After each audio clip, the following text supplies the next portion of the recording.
few minute talks about God. Bersama saya, Romo Petrus Sunuhardianto, Serikat Yesus. Sobat Kopi Manis Koptari, pada hari ini, Minggu biasa yang ke-29 tahun C, kepada kita ditawarkan bacaan yang sangat indah, sangat penting, dan sangat menarik. Yang dipetik dari Injil Lukas, bab 18, ayat 1 sampai 8. Dalam petikan ini, Yesus mengajak kita untuk berdoa dengan tidak jemu-jemu atau untuk terus berdoa. Dalam kisah ini, Yesus memberikan perumpamaan kepada kita semua. Saya akan membacakan petikan ini. Yesus mengatakan suatu perumpamaan kepada mereka untuk menegaskan bahwa mereka harus selalu berdoa dengan tidak jemu-jemu. Bahwa kita harus selalu berdoa dengan tidak jemu-jemu. Katanya, dalam sebuah kota ada seorang hakim yang tidak takut akan Allah dan tidak menghormati seorang pun. Dan di kota itu ada seorang janda yang selalu datang kepada hakim itu dan berkata, "Bilalah hakku terhadap lawanku." Beberapa waktu lamanya hakim itu menolak. Tetapi kemudian ia berkata dalam hatinya, "Walaupun aku tidak takut akan Allah dan tidak menghormati seorang pun, namun karena janda ini menyusahkan aku, baiklah aku membenarkan dia, supaya jangan terus saja ia datang dan akhirnya menyerang aku." Kata Tuhan, "Camkanlah apa yang dikatakan hakim yang lalim itu. Tidakkah Allah akan membenarkan orang-orang pilihannya yang siang malam berseru kepadanya? Dan adakah ia mengulur-ulur waktu sebelum menolong mereka? Aku berkata kepadamu, ia akan segera membenarkan mereka. Akan tetapi, jika Anak Manusia itu datang, adakah ia mendapati iman di bumi ini?" Teman-teman yang terkasih, perikop ini sangat penting dan sangat relevan dengan kita. Banyak dari antara kita bertanya, apakah masih perlu berdoa? Juga banyak yang bertanya, mengapa doaku tidak dikabulkan? Dalam perumpamaan ini tadi, Yesus menunjukkan bahwa ada seorang janda yang sedang berperkara. Janda dalam tatanan sosial adalah pribadi yang sangat lemah. Kalau berperkara, biasanya akan kalah. Maka janda ini mendatangi seorang hakim yang dikatakan oleh Yesus dalam perumpamaan ini. Hakim ini tidak takut akan Allah dan tidak menghormati seorang pun. Artinya hakim yang luar biasa,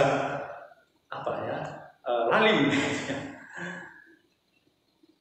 Pada waktu janda ini minta tolong, pada awalnya hakim ini menolak. Tetapi janda ini tiap hari datang mengetuk rumah hakim itu dan minta tolong. Akhirnya setelah beberapa waktu, hakim yang lalim ini berpikir, saya sesungguhnya tidak takut akan Allah, tidak juga menghormati seorang pun.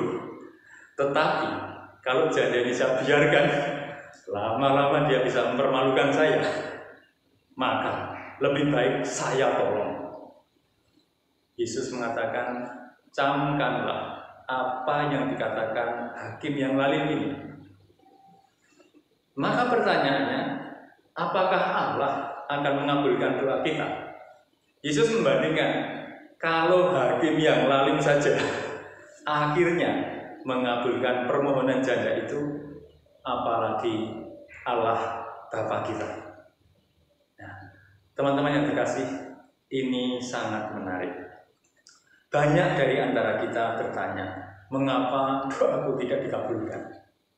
Ya, dan apa yang penting kita refleksikan mengenai pertanyaan ini?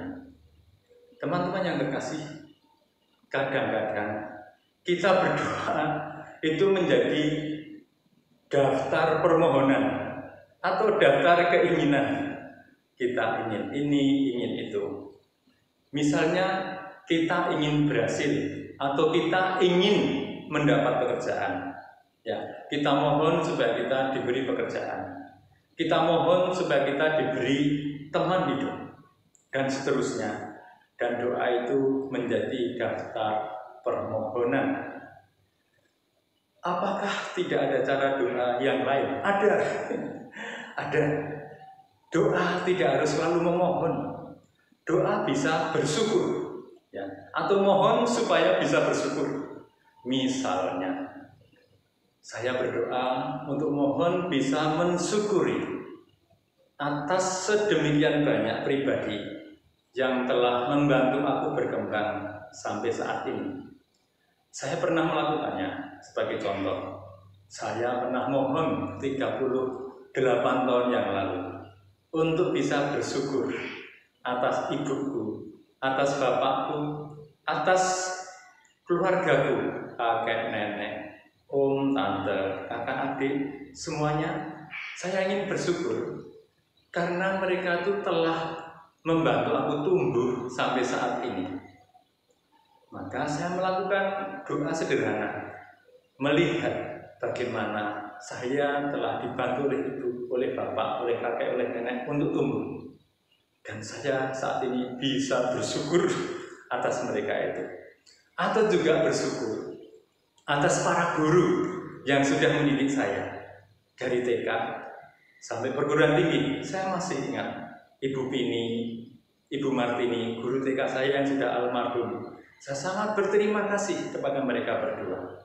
Saya juga masih ingat Bu Ratmi, guru saya kelas 1 SD, yang mengajari saya membaca. Tanpa Bu Ratmi, barangkali saya tidak akan pernah bisa membaca.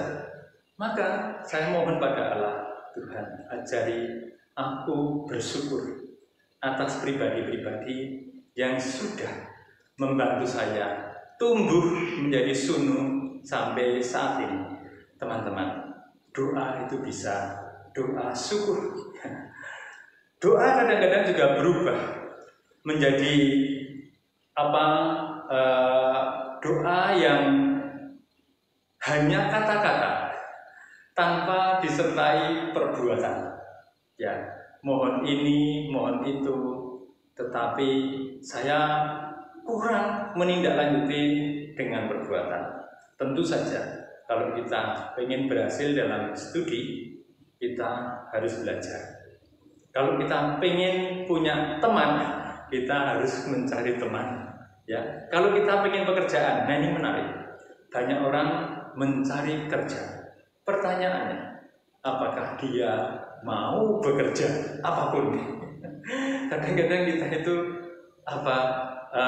pengen cari kerja. Orang bisa mendapat kerja, tapi apakah dia mau bekerja? Nah ini kadang-kadang doa kita itu habis di kata-kata dan tanpa perbuatan. Teman-teman, Paus Fransiskus pernah berbicara mengenai doa. Dia mengatakan, mari kita belajar untuk bisa memiliki kebiasaan berdoa, untuk bisa berdoa setiap hari. Apa alasannya? Alasannya adalah Allah menaburkan benih sabda, benih kerajaan Allah setiap hari. Kalau kita berdoa setiap hari, barangkali kita akan bisa menangkap benih itu dan menumbuhkannya dalam hidup kita. Ini luar biasa. Ini adalah pesan supaya apa? Supaya kita tidak jemu-jemu berdoa. Doa bukan membuat daftar permintaan, tetapi doa bisa bersyukur. Kadang-kala memuji keagungan Allah. Indah sekali alam ini, indah sekali ciptaannya, indah sekali Allah dalam diri teman-temanku yang luar biasa. Ya. Ini adalah doa yang sederhana, syukur, ya, bersyukur, berterima kasih, dan doa supaya diri kita bisa terus tumbuh. Untuk apa? Untuk melaksanakan sabda Allah, untuk menangkap dan menumbuhkan benih sabda Allah dalam diri kita. Oleh karena itu, Allah akan selalu mengabulkan doa mereka yang beriman. Maksudnya apa?